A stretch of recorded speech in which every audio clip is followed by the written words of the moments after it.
weltare ɓiɓɓe fulɓe andu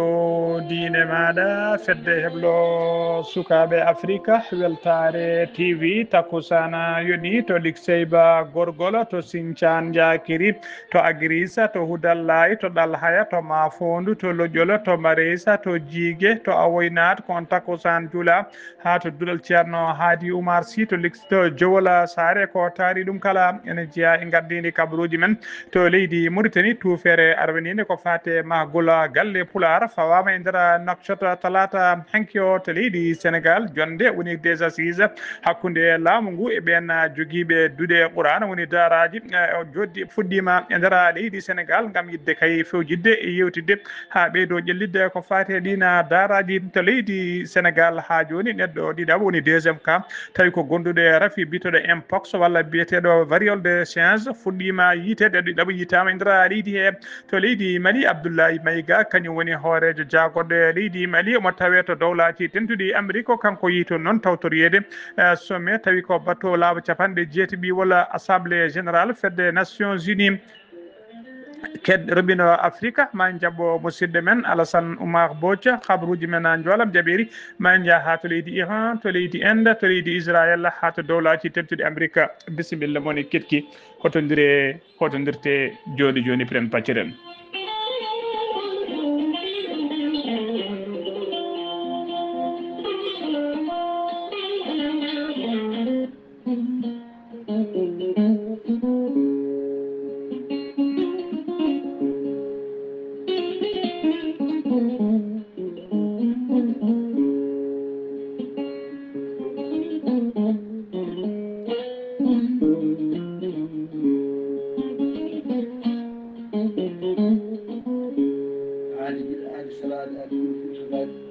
salade aadi ɓuuri firtude aadi ceerno Amadou Tidiane Diallo gorko mo melga wuuro jinneji wi ko firtata aadi mo adodire jande weltare ɓiɓɓe fulɓe andu diine maɗa weltare TV ceerno Amadou Tidiane Diallo ko wittiyanke leɗɗe ko safriyanke safruji fina tawa jaaɗiɗo ɓalawale danwal kala ceerno Amadou Tidiane Diallo Allah luɓirimo gandal dendagal fi mbawɗa wondude so tawi oɗon maldana ko balɗe tati mbiya alhamdulillah ceerno Amadou Tidiane Diallo no yaraɓe wonduɓe koyɗe musoje keeceji musoje ɓalli ƴakkuji ɓalli ɓuusuji kala e keeceji musoje ceerno Amadou Tidiane Diallo no yawno ɓe rewɓe wonduɓe kista fibrome dogam sitta rewɓe ronkuɓe sowade rewɓe dartoraɓe wonduɓe gorko seeɗani kala ceerno Amadou Tidiane Diallo gorko mo melga wuuro jinneji ne yawrana ɓen worɓe ustoraɓe gorago yawɓe yitade koye men jippiɓe leece wonduɓe prostate fiɗaɓe kala ceerno Amadou Tidiane on fannumo jogui leɗɗe façon ngaji ɗiɗi hen façon goto wiyete ko meeɗi moosa fannu goɗɗo wiyete ko yeddi ƴeewa ceerno Amadou Tidiane Diallo gorko mo melga wuuro jinneji hay sinno prostate ma koko ɓunno ala ko heddi so wonani opéré so tawi on jokkodire balɗe tati docteur ɓe ma namduma holo safara mo ƴettuɗa ceerno Amadou Tidiane Diallo hewɓe noddi ɓe mbaɗi audioji cettima wonde guila jokkodire makko rafiji kewɗi cuuminuɗe ɓalli men certi hen ha laaɓi guila e paralysenoɓe ha e gandanɗa homaɗa joguiɗoɓe bekiji goppi ha laaɓi batti yaade e hajuji men ɓe hen kadi kolleri sukaɓe men yananoɓe barogal guila jokkodiri e makko e oɗo saaha e mbi alhamdulillah ceerno Amadou Tidiane Diallo gorko mo melga wuuro jinneji mo tawi oɗo saaha joni to Paris lamorgo leydi France sa iɗi jokkodirde makko numéro makko mbatta ko 00 336 04 04 66 66 27 ceerno Amadou Tidiane Diallo base makko ne tawi to Dakar en tawi ɗon miñi kono wiye Abdoulaye Diallo numéro mo mbatta 77 714 94 15 ceerno Amadou Tidiane Diallo base makko ne tawi to Dagana ha to Rosso Mauritanie kala ne tawi ɗon sehil makko ɓinene makko ne wiye ceerno Amadou Dia gorko mo leeraɓe numéro mo mbatta 77 537 79 28 ceerno Amadou Tidiane Diallo base makko ne tawi to Nouakchott en tawi ɗon ɓiyi ko ene wiye Abdoulaye Diallo numéro mo mbatta ko 46 94 21 91 ceerno Amadou Tidiane Diallo ko labɗo reedu ceerno Amadou Tidiane Diallo ko malaɗo huune ceerno Amadou Tidiane ko newiɗo sanne sanne mbadden danɗo faade ceerno Amadou Tidiane Diallo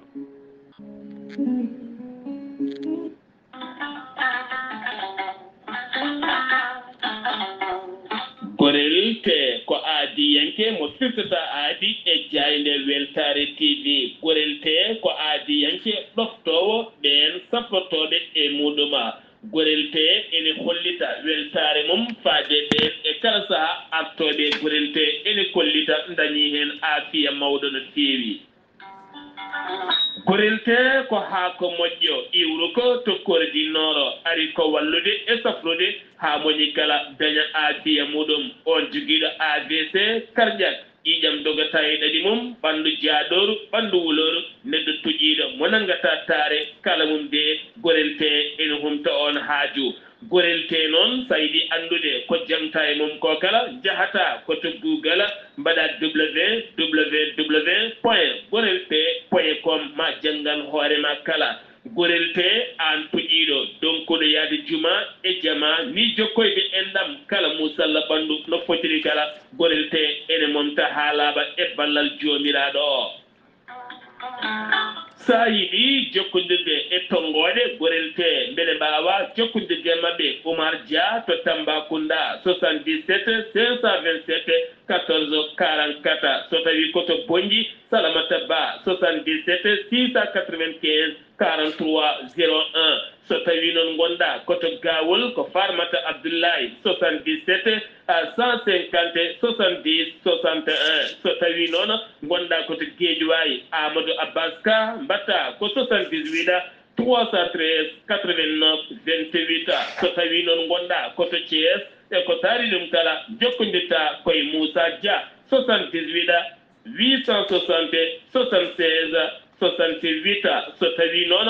gonɗa koto leydi Mali to wiyete Melga Mali jokkondirta koye Abdoullahi Diallo mbatta ko 00 223 72 49 30 07 so tawi noon gonɗa koto leydi France jokkondirta koye Haruna Ngayda 06 50 99 64 43 so tawi koto États-Unis d'Amérique gonɗa jokkondirta koye Abousso Kawral Fouta Business plus 1 34 77 01 56 77 musidɓe tedduɓe gorelte kawis ɓolo e muɗuma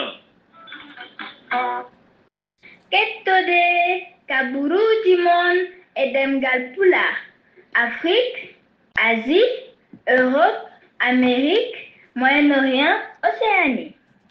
jam ñalle mon musidɓe tedduɓe eɗen gone alarba nogas e nayya lewru siilo hitande ujunnaje ɗiɗi e nogas joyi habruji mon e ɗemgal pular e sawto he ko musidɗo mon sehil mon Ghali Abouba to karallagal ha mbawon yiide en to banggue nate basoje ko miñi men sehil men Saydou Abouba ko adi kabruji man noon jayde weltare ɓiɓɓe fulɓe andu diine maɗa weltare TV ne sifti noon ene sifti noon kay wonde conférence tawi ko conférence pattamilimijo ɗaminiɗo yuɓɓinede toon to weedu Bosowiyaaɓe ñande nogas e jeegom e nogas e jeeɗiɗi lewru septembre ene wayno saaha o yettima hano hannirta ni ɗum noon tawi kadi koye gardugol sokhna Aminata Guissé kañum ardi fedde jiɗɓe Sara Abdoulaye Sara e Kalidou Abdoulaye Sy ko kamɓe tigui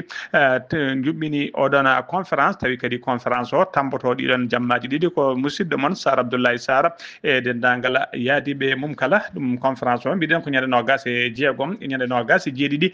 toon to weedu Bosowiyaaɓe ñande capanɗe tati ndene kadi yimɓe taw ko jeeyaɓe to ɓulel kaaƴe ɓulen kaaƴon kañumen ene bismi on délégation ne juɓɓinde toon yewtere ɗum noon dendagal Mauritanie Sénégal Mali Gambie Guinée dendagal leyɗele taariɗe dendagal diaspora onon kala oɗon bisma hen oɗon namda kadi ballal moon so tawi ko délégation noon leydi Mauritanie ko alkamisa janggo o subaka ɓe ummoto Nouakchott yaɓande toon to leydi Sénégal gam kay humnoyde aadi ñande nogas jeegom e nogas jeeɗiɗi lewru septembre ndu gonɗen ɗum ha joni kabruji men demgal pulara to leydi Mauritanie pudderɗen hono no mbirɗen gardini kabruji men tufere arvenide tawi ko magol galle pular woni siège association pour la renaissance des pulars en république islamique de Mauritanie woni ARPRIM ko talata hanki nogas e tati lewru septembre tufere arvenide de fawa e nder Nouakchott lamorgo gendi Mauritanie galle pular noon wona tan siège ala ko galle commune ko centre de rayonnement culturel ko kadi ko wite forteresse pour la promotion de notre identité et de nos langues hono no holiri kay hoorejo fedde nde biteɗo Boka Amadou Ba o holiri noon ko ɗum hewde kay oɗo holiri kay ko hunde soynande nede kay gila ko ɓooyi mataw ko joni Allah yettini ɗum saabu kay holiri fedde nde kay so sako gila hitande ujunere temedde jeenayyi capanɗe jeeɗiɗi woni gila 1974 ko gila nden fedde nde sosa kono fedde nde noon o heftino noon tigui to banggue laamu ko hitande ujunere temedde jeenayyi capanɗe jeeɗiɗi e jeegom woni 1976 ko fedde noon darinide potala darinide kadi haɓade ko fate human binnagal e darade kadi darnade kadi ko fate jangde ha tente jangde ɗemɗe gendiji galle pular o noon mahate koye boowal woni terrain tawi kadi ngal ɗon tawi koye nder terrain boowal ngal noon ko gila boowal ngal noon ko gila hitande ujunnaji ɗiɗi sappo woni 2010 ko gila nden tigui ɓe dokkano ngal ɗon boowal tawi ko par décret ministériel en 2010 tawtorama pawgol tuufere nde noon tawi kadi ko garande dow inde laamu ngu on ko ministre de la culture des arts ministre de la culture des arts de la communication et des relations avec le parlement kañum kadi woni porte parole du gouvernement wi Al-Husseini Wula Meddu kanko wawi arde délégation makko wawde tawtorede kay pawgol nde ɗon tuufere aramini nde ha joni ko leydi Mauritanie keɗoɗen jagorgal leydi ndi kalfinaɗo ko fate cellal innamade o holliri talata hanki o puɗɗugol campagne woni ruuma tawi on ruuma noon ko ñakko woni vaccination fandare ñakko ngo noon fandare laamu ngu noon ko ñakkude ko famdi kala 70% woni nder temedere kala hen capanɗe jeeɗiɗi sukaɓe tawi ko sukaɓe kay ɓe keɓano ñakkede taw ɓe keɓano taw wadde ñakko mumen ko adi hitande nde kay 2025 nde kinimaya ñakko go noon ko yidde kay faabade sukaɓe e falade kay rafiji kewɗi no feewi tawi ko rafiji e kala saaha joɓotode pittali sukaɓe tawi ɗin rafiji kadi enen mbawi so tawi jomumen toppitima ñakkoji mumen enen mbawi faddede hano hannirtini ko leydi Mauritanie ha joni keddoɗen gendi Mauritanie ha tenti noon e koninkoɓe faggudu woni wiyeteɓe douane en tawe tigui e sunare mawde no feewi nden sunare noon ko jaltugol aduna goto e gonnoɗo inspecteur de douane biyetenoɗo Jagana Ibrahima o ɓurno lollirde noon ko Ibu noon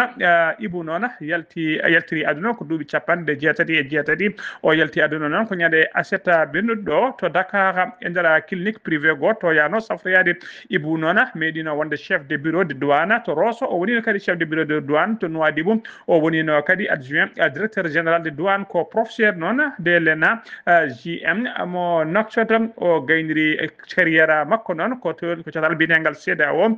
tawi kadi ko fonctionnaire wonno ko fonctionnaire international to CEDEAO to toon o sakkitiri koto Ouagadougou eɗen mbiya tan de Allah yurmotoma yaafoma harnamal janna kanko e dendagal mayɓe julɓe kala allahumma amina habruji men ɗemgal pular to leydi Mauritanie ha joni jagorgal leydi Mauritanie kalfinaɗo ko fate pétrole et énergie biteɗo Mohamed Ould Khaled o waɗi lancement puɗɗogol kay golle talata hanki o ɗen golle noon ko phase garawiniɗo kay woni première phase on première phase noon ko yidde kay nannude fodde temedde ɗiɗi wuuro beele kay guila joguiɗe courant tawi ko courant pamɗuɗo ɓeydinede courant mumen e guure ɗe ngala haydara kay wallede no certiri e neɓɓuru ɗum noon ko ɗen guure noon tawi kadi ko guure ɓurɗe joñade e nder bassin oriental ɓe keeɓi ɗum mele kadi no keeɓiri électricité woni kuɓɓa mumen ha timma ummo e ndiɓɓere koye programme noon ballal ngal programme noon ene wonde ballal PNUD o holliri noon guure kewɗe kay ene jogui oɗo saaha joni caɗele courant kuppiraji jokkodirɗe saaha ko délas toujours ji musdi no fewi ɗen guure noon ke saaha kala ne jippo ene jippo e beddaji wadde seppoji mumen hollirde mette mumen ɗeɗo balle noon kay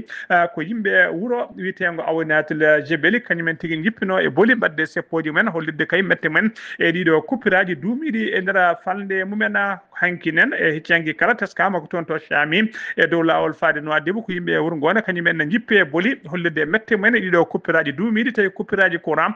hollirama kay yoga e leeɗe joɗima fodde balɗe sappo kay keɓani courant ɗum noon ɓe mbaɗi seppoji mabɓe musdi no fewi walla seppo jamjamiji mawdi no fewi hollirde mette mabɓe laamu ngu noon kay holliri ana dari dande mum ɗon kay no ñawdirɗen caɗele ha tenti kadi e do saha ko saha guleki cattukino feewi so tawi kadi courant ala e joga yimbe kadi gollorto tigi e do saha joni ko courant so courant ala dum non tardina golle men feewi ha joni khabruji men demgal pulara to leydi Mauritanie ha joni kedden jagorgal leydi Mauritanie kalfinado ko fate jangde e ndara leydi he o sifi kaida woni ko wiete note circulaire e ndara note circulaire non ko erade dendangal école privé leydi di kala de kormoto respecta programme tay ko programme scolaire cursus scolaire tigi jogado be respecta kadi ko fate tradition de l'école républicaine mo lamungu ummini o do saha joni nota o non ko erade din école privé kay kala saha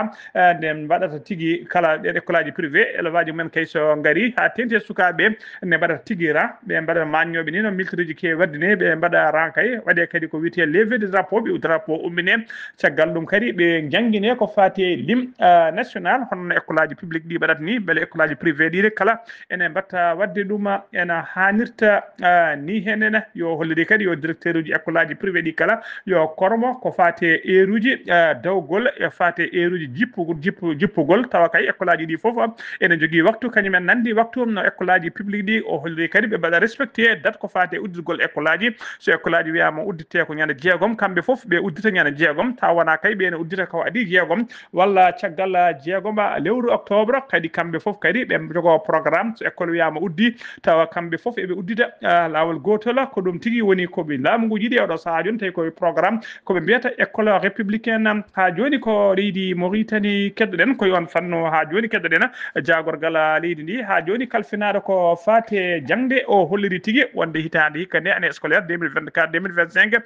2026 woni hitande école padadi do kay o holliri wonande dendangal école primaire de kala moni kala ko fate bornogol tini woni uniforme scolaire woni tigi tini scolaire borna dum ko obligatoire e dedo hitande wonande din école wadobe primaire o siftini non e didgola école di ko nyade jeegom lewru octobre gonden du o wi nona wonde kayem ala kalsuji kay nay gadani école fondamentale woni première ha to de 4e année ko école fondamentale fof hitande hikade ko jangate tigi ko ya der école publique dum ko école publique kerori dum école privée hay goto fotani jogade dido kala suji nayi tawi ko toko aussi wonande école fondamentale ha joni ko leydi Mauritanie kedden Mohamed Cheikh Al Ghazouani hoore jo gendi Mauritanie o wadi tigi batake te félicitations sehil makko nando makko hono Umaru Sissoko Mbalo kanyum woni hoore jo leydi Guinée Bissau mawjibu batake o non ko dunade mo wiide mo félicitations ko fate manditare leydi ndi o dunima non o félicité dindangal Guinée besmo Guinée Bissau nabe kala o mo hesitina kadi ha joni jokkodiral makko e golondiral majjal e koddigal majjal hakkunde leydi ɗiɗi woni hakkunde leydi Mauritanie hakkunde muɗum e leydi Guinée Bissau ha joni ko gendi Mauritanie keddoɗen ha ɗeɗo kay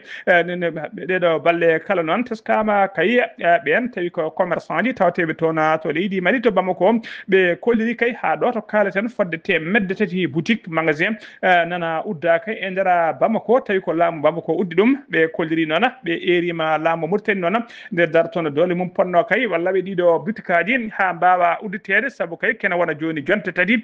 butikaji ɗi kay nana mbaɗi tagui nana udda laamu leydi Mali ene fawi hen laamu leydi Mali ne fawi hen kannaruji mum ɓe erima laamu ngu ɗon ha tengti hoorejo leydi ɗi nde waɗata hen impliqué directement kañum e hoore mum nela toon émissaire uji kay walla émissaire beele kay jaam e pamodiral ne heeɓe hakkude laamu Mauritanie e laamu leydi Mali beele kay ɗina butikaji ne mbawa udditede hano hannirtini ɓe kolliri noon wonde dendagal papier ji administrative li laamu Mali wino yoɓe joƴƴina yoɓe dépôt yoɓe joƴƴin kayit yoɓe joƴƴinoy to ministére des commerce may Bamako haɓe mbawa hebde kayitaji mabɓe hano hannirtini ɓe kolliri kene wona jonta joni ɓe joƴƴini ɗin kayitaji kono ha ɗo to kalten haydara ala suite moɓe keeɓi hen ɗum noon ɓe erima laamu ngu ɓe erima kadi ambassade Mauritanie gonɗo toon to leydi Mali nde darto hen no dole mum ponno ha bitikaji mabɓe mbawa udditede ko ɓuuri yawde e yaccade ɓe kolliri noon so tawi kay ɗo e balle ɓe jiyani haydara eɓe ɗamni wadde seppo mabɓe digne mabɓe yeeso ambassade Mauritanie toon to Bamako hollirde hen mette mabɓe e konngudi biteɗo Sadna Hamouda kañum woni cukko hoorejo communauté Mauritanaɓe wurɓe toon to leydi Mali ha joni khabruji men demgal pulara sen numima to leydi Mali ko to leydi Sénégal sen numima leydi Mauritanie ko to leydi Sénégal paadena leydi Sénégal wali seka kono alanke dowlude no fewi e ndera leydi Sénégal o nanga alaba hande o tawi kadi ko PJF woni pôle judiciaire financier ko kanyum tigi doyumo kanyum tigi noddimo tona to dig tawi kadi ko dig woni division d'investigation criminelle kanyuma nawimo tona o darima yeso juge d'instruction du premier cabinet ko fati kay e information judiciaire udditaɗo kay ko fati alhaali Amadou Sall non ko ɓi Macky Sall ancien président de la République mo Sénégal ko on non ko scientifique kanyum tigi jofiɓe feɗendu ko fati kay tumade ko fati transaction suspecte woni tigi kalisaji jaltinaɗi tawi tigi rewani lawol tawi ɗin haalisaji ko haalisaji kewɗi no fewi sabu ne qime ha milliard uji 5 fawde ene fawi temedde e fawi capanɗe 5 milliard uji 5 ene fawi million ngaji 5 woni 5,5 milliard 5 feccere ko ɗum tigi woni koɓe tuma e oɗo saaha noon sora wali sak won noon tigi koye juuɗe juge d'instruction ko ɓoyani keɓe noon keeɓi télégramme wonde wali sek kay heeɓi ko wiyeten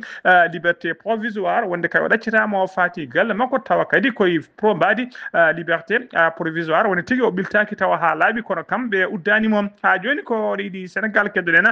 Bassirou Diomaye Faye kañum woni hoorejo ngendi Sénégal tawteɗe oɗo saaha joni to New York noon tawi nawimo toon ko tawtoriyede assemblée générale fedde gotago windere nde loni tawi ko kolol battowol capanɗe jeetaɓi wala to 80 o heeɓi noon joddade toon e biyeteɗo Mecca O'Neil on ko patron ko debbo kañum woni patron société biyeteɗo Wodside ko opérateur de Sangomar ko Sangomar o joddima toon kadi agence kadi o joddima toon e président directeur général Cosmos énergie gardiɗo kay société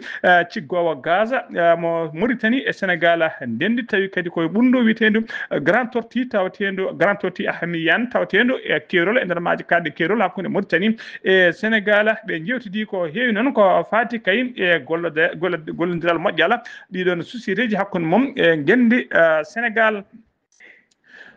ko leydi Sénégal ha joni keddoɗen laamu leydi Sénégal e gardugol Bassirou Diomaye Faye wondude e hoore jaagoɗo Ousmane Sonko mbaɗi tigui taabal manggal no fewi ko fati kay heɓtinde e gollodade kay e duuɗe Qouranul Karim biteɗe daraji alarba hande o noon fuɗɗima ko wiyete les assises woni jonde kay ɗe laamu ngu kay e ardiɓe ɗiɗon daraji ɗi joɗɗa ɗiɗon dara jangguiɗi Qouraja jonde mabɓe hakkude mabɓe e fuɗɗima alarba hande o ɓe puɗɗima noon jonde ɓe mbawi kay ɓe mbaɗe mbawa yewtidde e fewjidde kay ko ɓuuri kay no ɓurata kay ƴellitorade ko fati jangde nde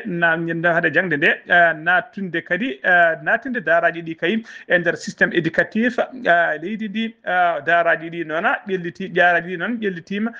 no fewi ƴelliti almuɓe ƴellitima no fewi ɓe mbawi kadi jaltinde almuɓe tawi ko renɓe Qur'ana ɓe mbawi kadi yaltinde hen sernaɓe mawɓe no fewi ɓe itti kadi sukaɓe hewɓe majjere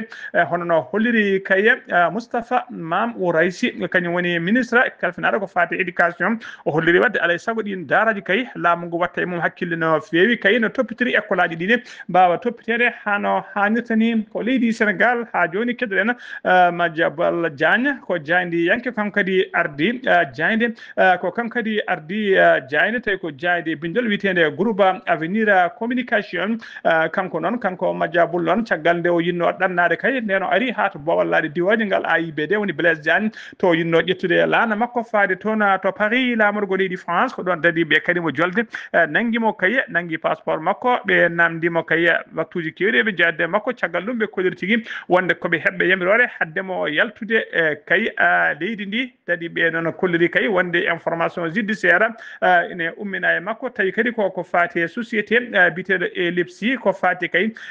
ko fati alhaali kene qime ha kene ɓuurano gas go milliard tawi ko France CFA Madiambal Diagne noon mbiɗen kañum ardi ndeɗo jayde groupe biteɗo groupe avenir communication ha joni ko leydi Sénégal keddoɗen leydi Sénégal winditima neɗɗo ɗiɗaɓo kay jiitaɗo ɗiɗaɓo tawi ko gonduɗo e oɗo rafi biteɗo impox kadi ɓe mbiɗuma variole de singe woni tigui ko rafi tawi ko bade baaɗi ɗina o rafi noon so ari neɗɗo yeeso mum e juuɗe mum ɓandu mum kala waɗata ko puƴe e duube kewde no feewi ko ngolɗo noon woni ngolɗo laawol noon oɗo rafi kaya oɗo rafi noon e ngolɗo laawol o tawa tigi koye neɗɗo tawi kadi wona koɗo ko jeeyaɗo e leydi hen tawi ko Sénégal najo kadi o jokkodiri fodde yimɓe nogas e oɗo saaha joni kaya ko kanko laati deuxiéme cas laamu ngu noon holliri ha tengde yaruɓe banggue cellal ɓe kolliri kay wonde kay ɓaade kay deuxiéme cas yitama e nder leydi hen ɗum noon firti tigui ko rafi waɗano circule e nder leydi Sénégal ɗum noon ɓe mbaɗi erango faade dendagal ɓesgu kala nde yimɓeɓe ɓeyto rentade ɓeyto tewade kay kala jiiɗo e hoore mum e ɓandu mum kay puɗi ha tengti noon puɗi e yesso walla e juuɗe kay nde wawata dogde e yaccade ɓattade cuuɗi cafriɗi kadi wasa jokkodirde e yimɓe hewɓe kam wawde falade oɗo mboros biteɗo mpox walla variole des change ha joni habaruji men demgal Pulaar to leydi Sénégal ha joni keddoɗen yimɓe tawi ko équipe jeeyaɓe RTS woni RTR woni tigui jayde ayawa habride leydi Sénégal ɓe Saint-Louis yahannoɓe kay toon to Podor tawi ɓe jahanno ko waɗirde reportage ko oto mabɓe waɗi accident e dow lawol alarba hande o ko sagataɓe tata noon gonno e oto chauffeur wondude e caméraman e tigui e jandiyanke goto ko ɓe tata gonno e nder oto kamɓe tata kala noon Allah dandiɓe hay goto e mabɓe wasani hen fittade mum kono ɓe mbaɗi keeɓi gañanɗe kakidiɗe no feewi ɓe keeɓi biteɗo Bakary Demba Sy noon on ko kañum ɓuuri gañade hen on kam heeɓi tigui forñude walla helde to banggue walla bo chauffeur o noon wondude e caméraman o kañumen keeɓi tan ko gartande tokose kamɓe kala noon ɓe mbawi nawede to hôpital mo Saint-Louis ɓe ƴettama toon en charge ko leydi Sénégal ha joni Dakar keddoɗen circulation autoroute autoji bloquima kay no feewi alarba hande o dow tawa ko sorti 10 to Kera Ndiaylo sanga 12h35 e dow autoroute to ɓe mbiyata autoroute de l'avenir saabi noon embouteillage e circulation blocade tun kay saabi ɗum noon ko teskade kay ƴiwode hewde ndiyam jippinde toon alarba hande o ɗum saabima noon ha tigui ɗum saabima noon kay ha ndiyama ha ɗum saabima kay uddugol to ɓe mbiyata kay bretela de sortie wawi sukkade ndiyam ronki yaade ko ma ɓe kay koni ma tigui yimɓe faabo woni équipe aji tawi ko pompage ma mbawi kay arde notitade hen ɓe mbawi pompude ndiyam ɗam ha circulation udditi seeɗa seeɗa ha ɗoto kalten noon ɗum udditaki ɗum noon ɓen kay halfinaɓe ko fate gonka laaɓi erima kay hutortoɓe ngollon lawol woni tigui ngollon lawol nde mbawata tigui yarude jaam jaam nden to kadi ganda e oɗo saaha joni toon ko blocage mawɗo woni ko tawate toon habaruji men demgal Pulaar sen no mima toon to leydi Sénégal ko to leydi Mali paaɗen to leydi Mali talata hanki nogas e tati lewru septembre hitande ujunnaji ɗiɗi e nogas e joyyi ambassade Arabie Saoudite toon to Bamako yuɓɓini cérémonie tawa on cérémonie noon ko mawninogol manditare wattore duuɓi capanɗe jeena e joyyi ko sosono kayen woni anniversaire de la fondation du royaume d'Arabie Saoudite manditare noon madinaɓe hewɓe kay tawi ko yimɓe ɓe martabuji tewɗi ele o rang kañumen tigui mbawi bismede notima tawtorama oɗon cérémonie e nder mabɓe noon tawi hen jagogal leydi Mali kalfinare ko fati diineji e yimɓe mum wondude ɗon tawi kadi ko président de haut conseil islamique du Mali e yimɓe mum e yimɓe hewɓe wadɓe yimɓe laamu ngu mbawi tawtorede oɗon cérémonie ha joni ko leydi Mali keddoɗen Abdoulaye Maïga ko général ko martaba général de division kanko woni hoore jagorɗe laamu leydi Mali o yettima to New York talata hankino gasi tati lewru septembre o ari noon ko tawtorede capanɗe jeetaɓi walla assemblée générale fedde gotago windere des nations unis o yetti to New York noon ko sanga 16h sanga 16 o yetti toon noon o yetti toon ko sanga 16h noon waktu New York e ngan sanga leydi Mali ene woni e 20h o ari noon o ari toon noon komo arde délégation timmuɗo no feewi ɓe tawi kayni ari jaɓɓade ɓe to boowal laaɗe diwoje ngal New York Abdoulaye Diop kañum woni ministre des affaires étrangères mo leydi Mali wondude ambassadeur joɗini leydi Mali o préde fedde de gadduno l'ONU Nations Unies hono biteɗo Issa Konfourou wondude e malinaɓe hewɓe tawi ko wurɓe toon e nder leydi e nder New York musidɓe ha joni habaruji men ɗemgal Pulaar roɓi do Afrique jabboɗen ko musidɗo men sehdi men Alassane Oumar Mbodj gorko mo Sara Ndogo Alassane Oumar Mbodj a salminama en calmitima gali abouba en calmini dendagal hettiyankoɓe ayawo tv kabru yimɓe tewtude e dogre afrique ñalawma hande o puɗɗo leydi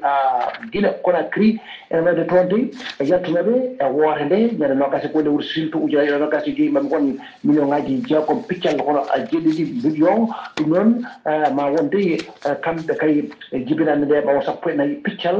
joyi taw ko million ɓen nde nodduno yo gar goota no mbiruɗo ni nogas e golle wuuro siltu ujunaaje nogas joyi fate hono référendum ɗum ne wayno de teskule maɓɓe ɓe mbi wonde woore o rewi lawol e DI wonande kay sa yiɗodir ɗumen e wuureji ɓenuɗon e wiide kay taw ko Julien Oussou coordinateur taw ko koyemo rewinto taw waɗi kadi ha wawani wadde juɓɓude wone ɗin wonande ɗin awotoji bonnoɗi toon wonande kay taw kadi ko Afrique banggue hirnangue ɗum noon kanko tigui o wawi kadi kono wiide ɗum ɗum noon ngal ɗon hono baɗal toon to Togo ene waɗi autorité ɗi jalti e deƴƴere ko fate noon e oɗo kadi affaire hono taw ko Marguerite ñakade ko kanko dey jakano e wonde e jonte kadi taw kadi ko ɓennuɗe wonande kanko o won mais noon wonde hono jawor ko fate hono arame waɗno mandat dépôt mum gueñede aljumare sappo e jeenayyi lewru surtout ujunaaje ɗe nogas e joyi taw ko bayinago waɗata ko procureur général de la république wiide kay wonde kadi o jaggira ko wawde wiide wonde eɗa adda fisune e nder leydi ndi hani wiide wonde ɓeɗon yo kadi yo mbaɗ wonɗen gueɗe ha koɓe mbiya wono trouble kadi ko tawde ko public ko e wawde kadi hono bayyinde habaruji ɗi godani e nder leydi ko ɗum tigui addaniɓe wawde kadi jaggude toon wonande kadi hay oɗo mbiyeten hono amoron kadi ko on de koko jaggano caggal ɗum heeɓi wellitare mum tawa ko provisoire ɗum noon wonande ɓen ɗum kewno wonde toon to leydi hono o Togo so tawi noon ko to Ghana toon de ene wayno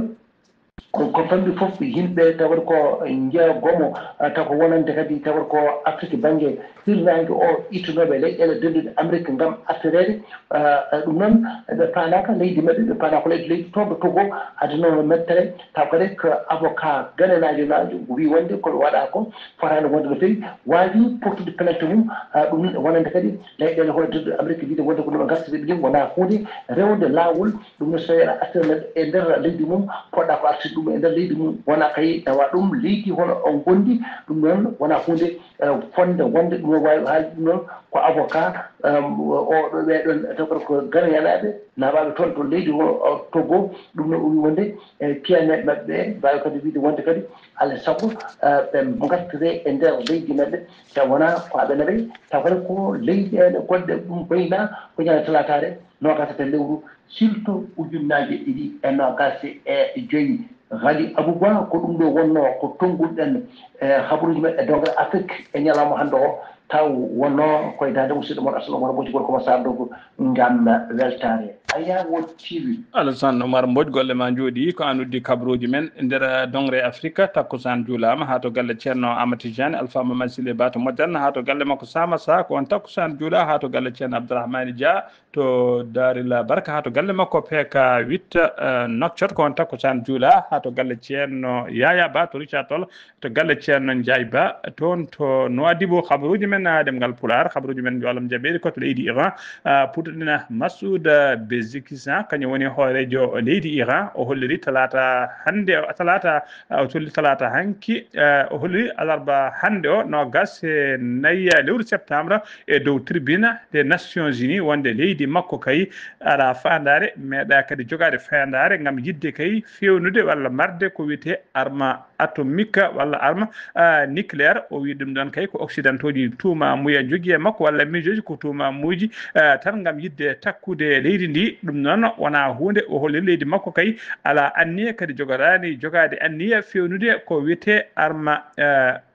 bombe atomique walla arme nucléaire ɗum noon ko konngudi makko kanko hoorejo e leydi Iran koto leydi enda paaɗen yimɓe joyo mbasi pittali men e nder seppoji alarba hande o toon to ende e ngari mi ngara hakkunde mabɓe e policier ji seppo ngo noon ko namdade kay indépendance woni ko wiyete autonomie région biteɗo la daska walla biteɗo la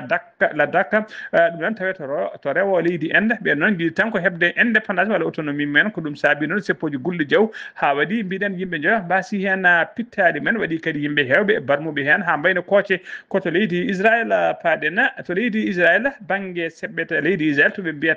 mbiyata eylata ene tawi e nder sir mer rouge to noon ko drone tigui ummoriɗo ko drone bomba taw ko hinde drone ummoriɗo tigui to leydi Yemen kañum woni ko yani toon yimɓe joyo noon mbarmi hen e nder ɓen joyo barmuɓe hen ɗiɗo ne tampi sanne koto dowlaci tentuɗi Amérique uddirten kabaruji men to Texas e nder centre de détention des migrants ko neɗɗo goto noon ko kañum tigui gonnoɗo e galle goɗɗo ko kañum bâtiment goɗɗo immeuble goɗɗo kañum tigui toɓɓi immeuble tawi ko immeuble tawateɗo e nder tigui centre de rétention des migrants o fi toon pianɗe musno no fewi toon to e nder Dallas noon tawi tigui e nder état mo Texas ko famdi kala noon neɗɗo goto wasi hen fittade mum waɗi kadi yimɓe wonɓe barmuɓe hen ɗum noon waɗi ko talata waɗi tigui ko alarba hande no gasanayi lewru septembre 2025 hono holli koye police fédérale de l'immigration neɗɗo goto mbiɗen wasi hen fittade mum ɗiɗo woɗɓe e mbarmi hen suspect o kadi fittade mum ittama musidɓe tedduɓe gasi ha laaɓi ceer ko ɗum ɗo wonno komin tonga noon habruji mon e ɗemgal Pulaar e sawto he ko musidɗo moon Seydou mon Haali Abouba to karallagal ha mbawde yiide en to banggue nata ɓosojo ko min men Seydou men Saydou Abouba so tawi ko Robin Afrique ko musidɗo men Alassane Oumar Mbodj tirki malaki jaam yo jaam Allah jogum jogo on